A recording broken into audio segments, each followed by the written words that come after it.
Hello friends, എല്ലാവർക്കും നമസ്കാരം.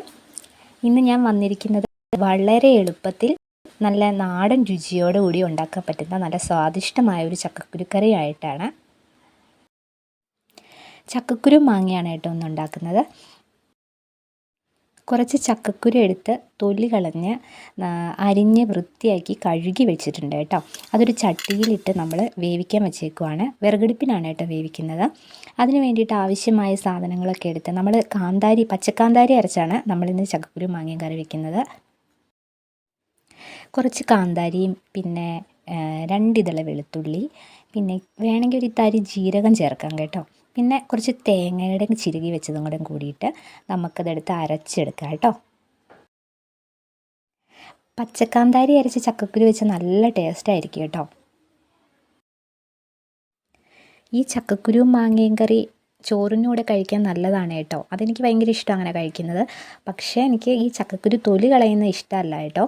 അപ്പം ഈ ചക്കക്കുരു തൊലി കളഞ്ഞ് വൃത്തിയാക്കി തന്നത് അമ്മയാണ് കേട്ടോ.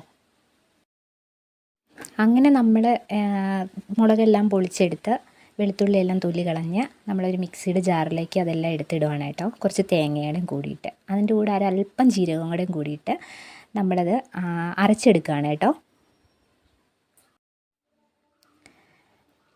അത് അരച്ചതിന് ശേഷം നമ്മൾ ഈ അടുപ്പത്ത് വെച്ചിരുന്ന ചക്കക്കുരു വെന്തോന്ന് നോക്കാൻ വേണ്ടിയിട്ടൊന്ന് തുറന്ന് നോക്കി. അപ്പോൾ ഒരുമാതിരി ആയിട്ടുണ്ട്, വെന്തിട്ടുണ്ട്. ഒരുപാട് കുഴഞ്ഞാൽ കൊള്ളില്ല കേട്ടോ. അതിൻ്റെ പാകമാകുമ്പോഴേക്കും നമ്മൾ അതിനകത്തേക്ക് അരിഞ്ഞു വെച്ചിരിക്കുന്ന മാങ്ങ എടുത്തിടുവാണേ. മാങ്ങ ഇട്ട് കഴിഞ്ഞ് ഒരല്പം കഴിയുമ്പോൾ തന്നെ നമുക്ക് അരപ്പ് ചേർക്കാം. നമുക്ക് വേവാൻ ഒരുപാട് സമയമൊന്നും വേണ്ട.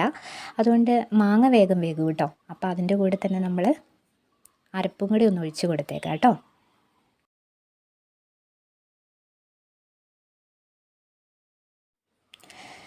ഗൈസ്, നമ്മളങ്ങനെ അരപ്പൊക്കെ ചേർത്ത് കൊടുത്തിട്ടുണ്ട്. അരപ്പിൻ്റെ കൂടെ നമ്മൾ അല്പം മഞ്ഞൾപ്പൊടിയും കൂടെ വിതറി കൊടുക്കണം.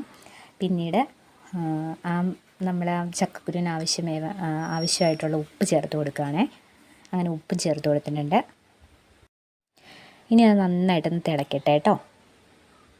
നന്നായിട്ട് തിളച്ച് കഴിയുമ്പോൾ നമുക്ക് അതിനകത്തേക്ക് കടുക് വറുത്തിടണം. നമ്മൾ തിളച്ച് കഴിയുമ്പോൾ തന്നെ അത് വാങ്ങി വെച്ചിട്ട് വേറൊരു ചട്ടി എടുത്ത് അടുപ്പിൽ വെച്ചേക്കുവാണ് കേട്ടോ. എന്നിട്ട് അതിനകത്ത് എണ്ണ ഒഴിച്ചിട്ട് നമ്മൾ കടുക് ഇട്ട് കൊടുത്തു. പിന്നെ അല്പം ഉണക്കമുളക് കീറിയിട്ട് കൊടുത്തു. പിന്നെ 2 ഇതൾ കറിവേപ്പില ഇട്ട് കൊടുത്തു കേട്ടോ. എന്നിട്ട് നന്നായിട്ടൊന്ന് ഇളക്കിയിട്ട് നമ്മുടെ ആ കറിക്കകത്തേക്ക് നമ്മൾ ഇട്ട് കൊടുക്കുകയാണ്. അങ്ങനെ നമ്മുടെ ചക്കക്കുരുക്കറി ഇവിടെ റെഡിയായി ഗൈസ്.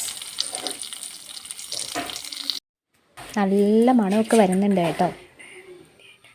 കറിയെല്ലാം സെറ്റായി കഴിഞ്ഞപ്പോൾ നന്നായിട്ട് കളറൊക്കെ വെച്ചിട്ടുണ്ട് കേട്ടോ. ഇനി നമുക്കിത് ചോറിൻ്റെ കൂടെ ഉപയോഗിക്കാം.